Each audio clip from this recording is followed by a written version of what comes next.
حول ولا قوة إلا بالله العلي العظيم. أعوذ بالله من الشيطان الرجيم. بسم الله الرحمن الرحيم. الحمد لله رب العالمين والصلاة والسلام والتحية والإكرام على من اختاره الله من شجرة الأنبياء ومشكاة الضياء والمنهاج البهادي والكتاب الهادي، مولده بمكة وحجرته بطيبة، على بها ذكر خاشية وموضع الشافية، أرسله بالدين المشهود والكتاب المسدود والعلم المقصود، مولانا ومقتدانا وحبيبنا أبي القاسم محمد وعلى أهل بيته الطيبين الطاهرين المعصومين المظلومين، ولعنة الله على أعدائهم أجمعين من ليلنا هذا إلى قيام يوم الدين. أما بعد فقد قال رسول الله صلى الله عليه وآله وسلم: مثل أهل بيتك مثل سفينة صلوات محمد وعلى اذان سلام. میرے محترم معزز اور سامعین سب احترام، کائنات کا رسول یہ اعلان کر رہا ہے کہ میرے اہل بیت کی مثال کشتی نوح کے مانند ہے، جو اس میں سوار ہو گیا اسے نجات مل جائے گی، اور جس نے اس سے روگردانی اختیار کی وہ کہیں بھی بھاگ کے جائے لیکن ہلاکت اس کا مقدر بن جائے گی۔ عزیزو، ہمارے اوپر کرم سب سے بڑا یہی ہے کہ ہم اس نبی کی امت ہیں کہ جسے کائنات میں سب سے افضل و اعلیٰ کہا گیا، کہ جس کا کردار اتنا بلند ہے کہ جس کے کردار کے بارے میں کوئی سوچ بھی نہیں سکتا۔ 1,24,000 انبیاء اللہ نے ضرور بھیجے ہیں، لیکن اور نبیوں کی امت اور اگر آخری نبی کی امت میں غور کریں گے تو آج کے دور میں جو گناہ ہو رہے ہیں یہی گناہ اور نبیوں کے دور میں جب ہوتے تھے تو اللہ اٹھا کے زمین کے تختے کو پلٹ دیتا تھا، اور نہ جانے کتنی مرتبہ دنیا ختم کی گئی، نہ جانے کتنی مرتبہ دنیا بسائی گئی، چاہے وہ جناب لوط کی قوم کا واقعہ ہو، چاہے جناب نوح کی قوم کا واقعہ ہو، چاہے جناب صالح کی قوم کا واقعہ ہو۔ یہ سب اتنے ایسے گناہ تھے کہ جس کی بدولت اللہ نے ایسا عذاب نازل کیا تھا کہ پورے روئے زمین پہ انسانوں کی بستی علاقے کو جو ہے وہ سمیٹ دیا گیا تھا۔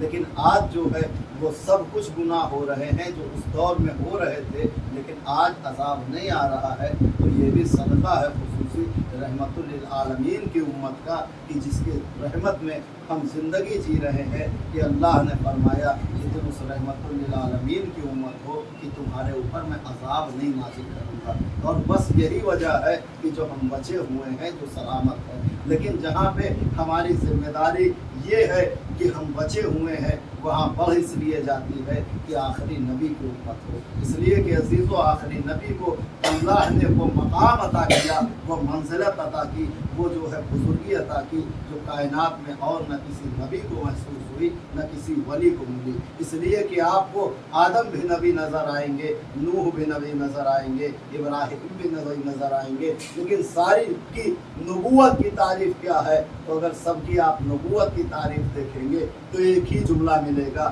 کہ جو بھی نبی پلٹ کے آیا اس نے آن کے کہا میں اللہ کا رسول ہوں، میں اللہ کا رسول ہوں، تم مجھے مان لو۔ یعنی ہر نبی جو اپنا ریفرنس دے رہا ہے تو یہ کہہ رہا ہے کہ میں اللہ کی طرف سے آیا ہوں اس لیے تم مجھے مانو، اللہ کی طرف سے آیا ہوں اس لیے تم میری عزت کرو، اللہ کی طرف سے آیا ہوں اس لیے تم میرا احترام کرو۔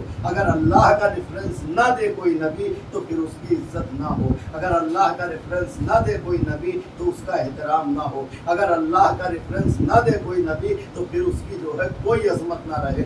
ہر نبی اپنی جو ہے نبوت کو منوانے کے لیے آ کے پہلے کہہ رہا ہے کہ میں اللہ کا نبی ہوں، اس لیے इसलिए मुझे मान लो, मैं अल्लाह का रसूल हूँ इसलिए मान लो। लेकिन अजीज़ों, मेरा करोड़ों सलाम हो उस आखिरी नबी की ज़ात के ऊपर कि जिसने आने के बाद ये नहीं कहा कि मैं अल्लाह का नबी हूँ इसलिए तुम मुझे मानो, मैं अल्लाह का रसूल हूँ इसलिए तुम मुझे मानो, बल्कि हर नबी आ रहे हैं तो क्या कह रहे हैं, मैं अल्लाह का रसूल हूँ इसलिए तुम मुझे मानो। लेकिन आखिरी नबी ये नहीं कह रहे हैं कि मैं अल्लाह का रसूल हूँ इसलिए मानो, बल्कि नबी ये फरमा रहे हैं मैं सबसे अच्छा हूँ इसलिए तुम मेरे अल्लाह को मानो, मैं सबसे सच्चा हूँ इसलिए तुम मेरे अल्लाह को मानो। तो सारे नबियों और नबी में फ़र्क समझा। सारे नबी वो है कि जो कहते हैं मैं अल्लाह का रसूल हूँ इसलिए तुम मुझे मानो, और नबी कह रहे हैं कि मैं सबसे अच्छा हूँ इसलिए तुम मेरे अल्लाह को मानो। इसलिए सारे नबियों ने आके सबसे पहले तौहीद का कलमा पढ़ाया, ला इलाहा इल्लल्लाह, मूसा कलीमुल्लाह, ला इलाहा इल्लल्लाह, इब्राहिम खलीलुल्लाह, ला इलाहा इल्लल्लाह, ईसा रूहुल्लाह। सारे नबियों ने आने के बाद जो है अल्लाह का कलमा पढ़वाया। लेकिन मेरा नबी वो है कि जिसने आने के बाद अल्लाह का कलमा नहीं पढ़वाया। 40 बरस तक ये बताया ही नहीं कि मैं रसूल बन के आया हूँ, बल्कि नबी क्या कलमा पढ़वा रहे हैं कि मैं सादिक हूँ इसका कलमा पढ़ो, मेरी अमानत का कलमा पढ़ो, मेरी इज्जत का कलमा पढ़ो, मेरे सच का कलमा पढ़ो। सारी नबी जो है पहले जब अपनी फजीलतें मनवा चुके और यहाँ तक जो है चैलेंज ले लिया कि मैं तुमसे कहूँ कि पहाड़ के पीछे कोई लश्कर है, तुम्हें नजर ना आ रहा हो तो क्या तुम मान लोगे? तो कहा मेरी नजरों का कसूर हो सकता है, आपकी जबान की गलती नहीं हो सकती है। ये अजीजों, मेरे नबी ने पहले उन जाहिलों से, काफिरों से कि जिसमें अबू जहल जैसे साबित थे, अबू लहब जैसे शामिल थे, उनसे भी ये कहलवा लिया कि मैं सच्चा हूँ। अब जब सबने नबी की फजीलत का इकरार कर लिया तब नबी ने कहा अब मेरे अल्लाह को मानो, मेरे परवरदिगार को मानो। यानी सारे नबी जो है वो अल्लाह का रेफरेंस पहले दे रहे हैं, लेकिन मेरा हबीब कह रहा है कि नहीं, मैं सच्चा हूँ इसलिए मुझे मानो। और अजीजों, दूसरा फर्क ये है कि आदम को नबी बनाया गया तो एक मोजिज़ा दिया गया, इब्राहिम को नबी बनाया गया तो एक मोजिज़ा दिया गया, मूसा को नबी बनाया गया तो एक मोजिज़ा दिया गया। और मोजिज़ा भी कैसा दिया गया? का ज़रूरत के एतबार से मोजिज़ा दिया गया। जनाब दाऊद के दौर में लोहे का सबसे ज़्यादा जो है महत्व था, इसलिए अल्लाह ने मोजिज़ा ऐसा दिया कि जिस लोहे को हाथ लगा ले वो मोम बन जाए। अजीज़ों, दूसरे नबी मूसा थे, उनके दौर में जादू का सबसे ज़्यादा असर था। का ऐसा मोजिज़ा दे दिया गया आसा का कि जिधर भी रख दे सारा जादू जो है सबका फेल होता हुआ नजर आए। जनाब ईसा के दौर में हिकमत चल रही थी, अल्लाह ने ऐसा हकीम बना दिया कि लाइलाज मरीज को जो है हाथ रख दे तो वो शिफा पा जाए। लेकिन अजीज़ों, सबको मोजिज़ा एक दिया गया और उसके बाद जो है खास दिया गया। लेकिन अजीज़ों, सारे का मोजिज़ा यही है कि मूसा और असा दोनों एक दूसरे के लिए लाजिम और मलजूम है। ईशा और शिफा दोनों एक दूसरे के लिए लाजिम मलजूम है। जनाब दाऊद और लोहा एक दूसरे के लिए लाजिम और मलजूम है। यानी जनाब मूसा असा के अलावा कोई दूसरी लकड़ी पकड़ेंगे तो वो अज़दहा नहीं बनेगा, मोजिज़ा नहीं दिखाएगा। लेकिन आखिरी नबी का कमाल क्या है? का कोई एक चीज़ नहीं थी। हर नबी कहता था मैं ये मोजिज़ा लेके आया हूँ, लेकिन आखिरी नबी का कमाल ये था, लोग आते थे तो नबी पूछते थे कौन सा मोजिज़ा देखना चाहते हो? सूरज को पलटा दूँ ये मोजिज़ा, चाँद के 2 टुकड़े कर दूँ ये मोजिज़ा, दरख्तों को सलाम करवा दूँ ये मोजिज़ा। नबी पूछ के कहलवाते थे। यानी हर नबी जो था वो पावर के एतबार से मोजिज़ा रखता था, लेकिन आखिरी नबी वो था कि जो बता रहा था कि देखो हम जो है खुसूसी नहीं है बल्कि पूरी कायनात पे हमारी हुकूमत है, हम जिसे हुक्म दे दे उसे हमारी बात मानना लाजिम है। अगर वो बात ना माने तो कायनात के अंदर नहीं रह सकता। लेकिन इतना पावर होने के बाद, इतना ताकत होने के बाद, इतनी बुलंदी होने के बाद नबी से जब भी पूछा गया कि आपकी फजीलत क्या है तो नबी ने एक जुमला फरमाया और खुदा ने भी कहा वाशहदु अन्ना मुहम्मदन अब्दुहु व रसूलुहु। मेरी ये फजीलत नहीं है कि मुझे मोजिज़ा मिला है, मेरा ये कमाल नहीं है कि मैं कायनात का खल्क का मोजिद हूँ, मेरा ये कमाल नहीं है कि मैं सबसे बड़ा रसूल हूँ, मेरा कमाल ये है कि मैं अब्दुल्लाह हूँ, अब्दुहु व रसूलुहु, मैं अल्लाह का बंदा हूँ। ये सबसे बड़ा कमाल है। इसलिए कि इंसान की जो मेराज है वो यही है कि इंसान अपने हक़ बंदगी को पहचान ले। अगर हक़ बंदगी को पहचान लिया तो सब कुछ इंसान के लिए आसान है, लेकिन अगर हक के बंदगी न पहचान पाया तो इंसान कुछ भी करता रहे। इसलिए कि मोमिन होना तो बड़ी दूर का मसला है। सबसे आखिरी सीढ़ी का नाम मोमिन है। मोमिन से पहले मुसलमान बन जाओ, मुसलमान से पहले इंसान बन जाओ, इंसान से पहले अल्लाह के बंदे बन जाओ। ये तमाम मंजिलों को पार करोगे तो आखिरी मंजिल का नाम फिर मोमिन आएगा। और जब तुम मोमिन बन जाओगे तो तुम्हें ज़बान से नहीं कहना पड़ेगा मैं अली वाला हूँ, अली बढ़ के आवाज़ देंगे ये मेरा वाला है। और जब तुम मोमिन बन जाओगे तो उसके बाद जो आखिरी मंजिल आएगी उसे लफ्ज़ शिया से याद किया जाएगा कि जहाँ पे इब्राहीम जैसा पैगंबर दुआ कर रहा है कि परवरदिगार हमें अली के शियों में करार दे दे, हमें जो है मौला के मानने वालों में करार दे दे। हमें फ्री में घर बैठे मिल गई है, इसलिए हमें पता ही नहीं कि विलायत की अज़मत क्या है, विलायत की बुलंदी क्या है। अजीज़ों, बंदगी का वो मेयार है कि जहाँ पे हमें करबला के अंदर अगर किसी ने सिखाया है तो उस हस्ती को सरकार बाबुल हवाइस गाजी अब्दुल फजल अब्बास कहा जाता है। अजीज़ों, अब्बास ने बताया कि पूरी ज़िंदगी भाई रहे, लेकिन कभी ये नहीं कहा कि मैं भाई हूँ। जब भी पूछा गया तो जो जवाब अली का नबी के लिए था वही जवाब अब्बास का हुसैन के लिए था। जब अली से पूछा गया कि आप नबी के लिए क्या मकाम रखते हैं तो फरमाया अना उबीदु का बिअब्द मोहम्मद, मैं मोहम्मद के ग़ुलामों में से एक ग़ुलाम हूँ। और जब भी अब्बास से पूछा गया हुसैन आपके लिए क्या मकाम रखते हैं तो फरमाया वो आका है, मैं उनका ग़ुलाम हूँ। और अब्बास ये बता रहे हैं कि जब मैं बंदों में ऐसी बंदगी रखता हूँ तो खुदा के मामले की बंदगी कैसी होगी। अजीज़ों, हमारे पास ताकत ना हो, कोई जुल्म कर दे तो इसे मजलूमी नहीं बल्कि मजबूरी कहा जाता है, लेकिन ताकत होते हुए भी अगर हम जुल्म सह ले जाएं तो इसे मजलूमी कहा जाता है। अज़ादारों, क्या ज़ोर बाजू था। अब्बास की बस एक ही तमन्ना थी कि एक दिन हुसैन कह देंगे अब्बास तुम जानो या लश्कर जाने। लेकिन 2 मुहर्रमुल हराम को हुसैन खैमे फरात में पहुँचे हैं और खैमे को नस्ब किया।